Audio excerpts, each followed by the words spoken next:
Hey, week is over. I want to touch on what I see about goal setting, especially because it's almost the New Year resolution time. And simple tip, why don't we all make our New Year's resolutions things you want to do, not things you want to stop or get rid of? Positivity breeds more positivity, and I think it'll help a lot of people change, blah, blah, blah. What's up, everybody? I'm giving you Saturday and Sunday's video right now. Two topics, I'll tie them together to keep it easy. One, I wanted to talk about how I don't meal prep anymore. Not trying to pitch some new fancy version of a diet. Instead of meal prepping, I just food prep. So really nothing that special, but what you can see here is I have like a big chunk of ingredients: ground beef, chicken, steak, pork, and I put them in big Tupperware and I keep them separate. For me, if I set meals ahead of time, my body and mind try to like revolt against me or something, and I'll stop craving what I cooked ahead of time. So what I'll do is I'll just put all this stuff in the fridge, package it, and the night before I'll take out my lunch and get it together. It's really easy. We just steam like some veggies the night before so that they're fresh for the next day. When you tie it all together, it just gives you a little bit more control, and you have less likely of a chance of making a meal and then getting to it and being like, oh, I hate it.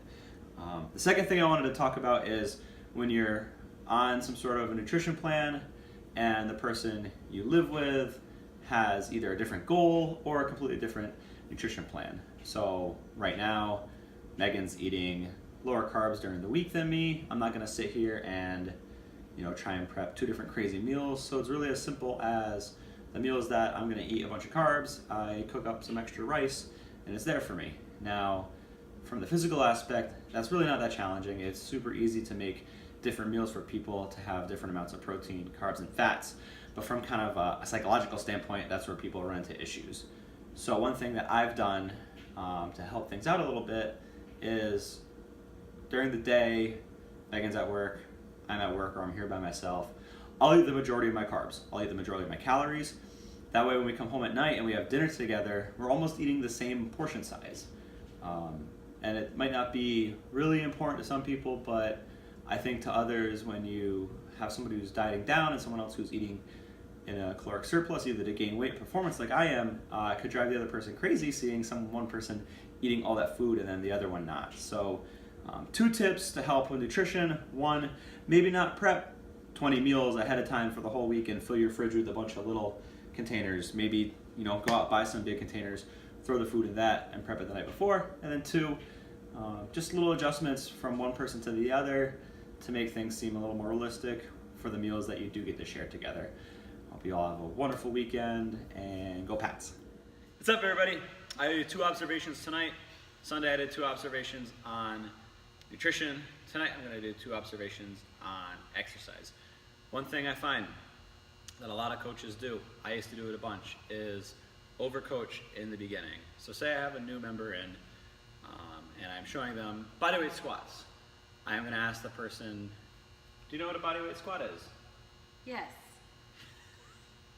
I'm going to say, I want you to do what you have always done for a squat. So go ahead, squat. Okay, I'm going to watch them do a few reps. I'm going to see what they're doing, see their flaws. As long as it's not terribly hazardous for them, I'm going to let them go with whatever's happening.